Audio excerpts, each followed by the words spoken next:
नमस्कार, मनीषा गुणीचंद रेसिपीज मध्ये आपले खूप खूप स्वागत आहे। सर्वप्रथम आपल्या सर्वांना मकर संक्रांतीच्या खूप खूप शुभेच्छा। आजच्या रेसिपीमध्ये आपण तिळाचे लाडू बनवणार आहोत। हे तिळाचे लाडू बनवताना आपण चिक्कीचा गूळ न वापरता साधा गूळ वापरलेला आहे। तुम्ही बघू शकताय, आपण बनवून घेतलेले तिळाचे लाडू वरतून असे टणक वाटतात, पण हे लाडू आतून एकदम ठिसूळ आहेत।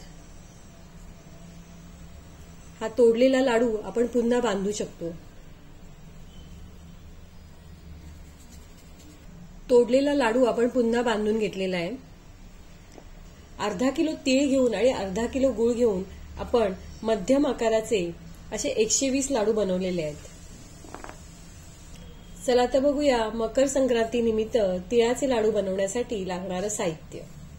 तिळाचे लाडू बनवण्यासाठी आपण इथे 4 वाट्या अनपॉलिश तीळ घेतलेत, म्हणजेच अर्धा किलो तीळ घेतलेले आहेत। हे तीळ आपण स्वच्छ निवडून घेतलेले आहेत। अर्धा किलो तीळ घेतलेत, त्यासाठी आपण इथे अर्धा किलो साधा गूळ घेतलेला आहे। वाटीनी मोजून घेतलं तर 4 वाट्या गूळ आपण घेतलेला आहे। गूळ आपण बारीक चिरून घेतलेला आहे। 1 वाटी सुकं खोबरं आपण किसून घेतलेलं आहे। 1 वाटी शेंगदाणे घेतलेत। शेंगदाणे, खोबरं आणि तीळ आता आपण भाजून घेऊया। तीळ भाजून घेण्यासाठी आपण गॅस चालू करून गॅसवर कढई ठेवली आहे। गॅस मंद आचेवर ठेवलेला आहे। कढईत आपण तीळ घालून घेऊया।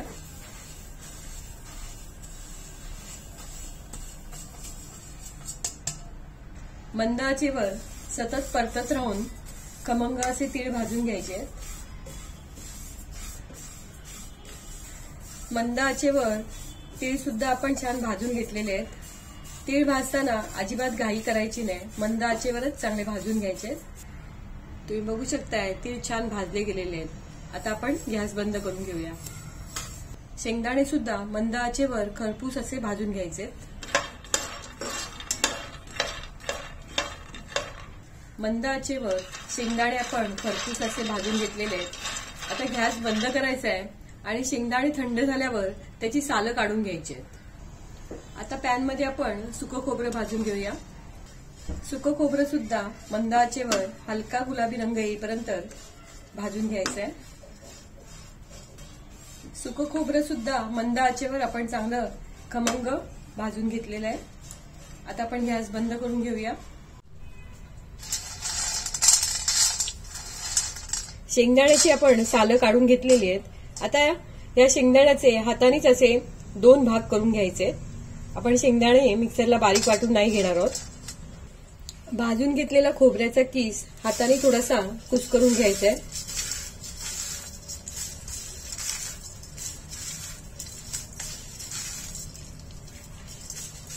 अशा प्रकारे हाताने कुस्करून घ्यायचा आहे। भाजलेले शेंगदाणे, भाजलेले खोबरं आणि भाजलेले तीळ एकत्र करून घ्यायचे आहे।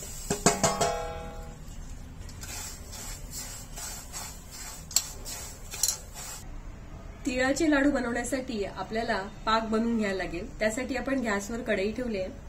कढईमध्ये बारीक चिरलेला गूळ घालून घ्यायचा आहे। 4 वाट्या बारीक चिरलेला गूळ घेतलाय आपण। गुळामध्ये 4 चमचे पाणी घालून घ्यायचे।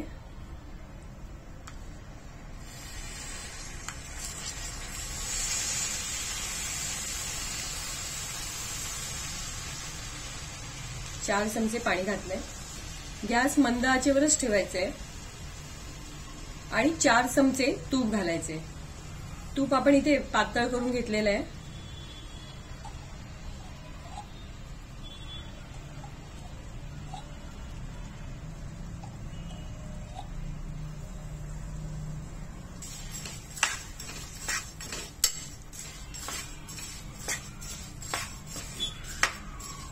पाक बनवताना गॅस मंद आचेवरच ठेवायचा आहे, नाहीतर गूळ करपण्याची शक्यता असते।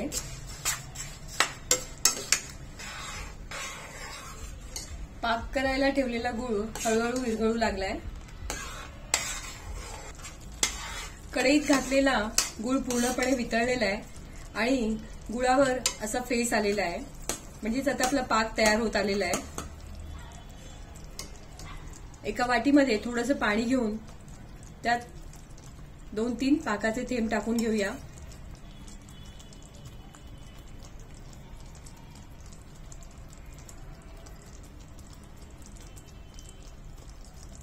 पाक जेलीसारखा असा तयार झालेला आहे.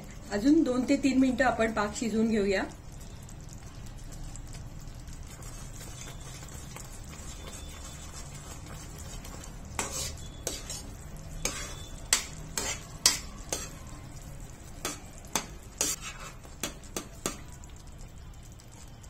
परत एकदा वाटीमध्ये आपण पाकाचे थेंब टाकून घेऊया.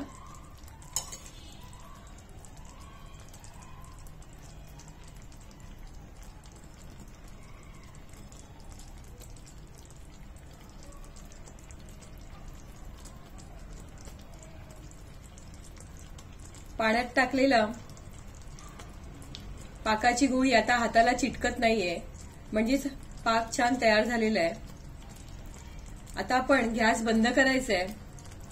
आपण गॅस बंद करून घेतलेला आहे. आता पाकामध्ये 1 चमचा वेलची पूड आणि 1 चमचा जायफळ पूड घालून घ्यायची आहे. आणि पाकामध्ये आपण तीळ, खोबरं आणि शेंगदाणे सगळं एकत्रित करून घेतलेलं आहे. ते थोडं थोडं घालून मिक्स करून घेऊया.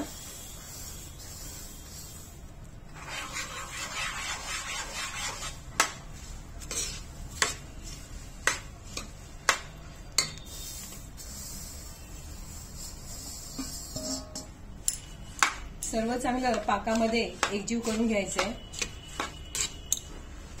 पाकात घातलेलं सर्व मिश्रण चांगलं एकजीव झालेलं आहे. आता आपण लाडू वळायला घेऊया. तिळाचे लाडू बनवल्यानंतर आपण ज्या ताटामध्ये ठेवणार आहोत त्या ताटाला थोडंसं तूप लावून घ्यायचंय.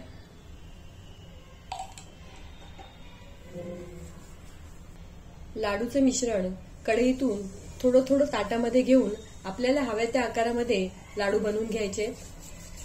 लाडू बनवताना हाताला पाणी किंवा तूप लावून घ्यायचंय. आपल्याला हव्या त्या आकारामध्ये तिळाचे लाडू बनवून घ्यायचे. लाडू एकसमान येण्यासाठी आपण इथे चमच्याचा वापर सुद्धा करू शकतोय. अशा प्रकारे लाडू वळून घ्यायचे.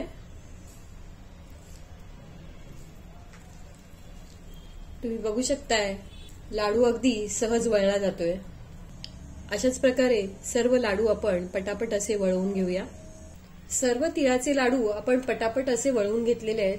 तुम्ही जर एकट्याच लाडू बनवणार असाल आणि कढईतलं मिश्रण घट्ट झालं तर घाबरून न जाता कढईतलं मिश्रण हलकसं गॅसवर गरम करून घ्यायचंय आणि लाडू वळवून घ्यायचे. आपण इथे एकदम लहान किंवा मोठे असे लाडू न बनवता मध्यम आकाराचे लाडू बनवलेत. घेतलेल्या सर्व साहित्यामध्ये आपण इथे 120 लाडू बनवलेले आहेत. आपण बनवून घेतलेले तिळाचे हे लाडू वरतून असे कडक वाटतात किंवा टणक वाटतात, पण आतमधून ते एकदम ठिसूळ आहेत. आपण हा लाडू पुन्हा बांधू शकतोय. अशा प्रकारे आपण लाडू पुन्हा बांधून घेऊ शकतोय. आजच्या रेसिपीमध्ये आपण मकर संक्रांतीनिमित्त तिळाचे लाडू बनवले. ही रेसिपी तुम्हाला जर आवडली असेल तर माझ्या व्हिडिओला लाईक करा, शेअर करा आणि असेच छान छान पदार्थ बघण्यासाठी माझ्या चॅनलला सबस्क्राईब करा. धन्यवाद.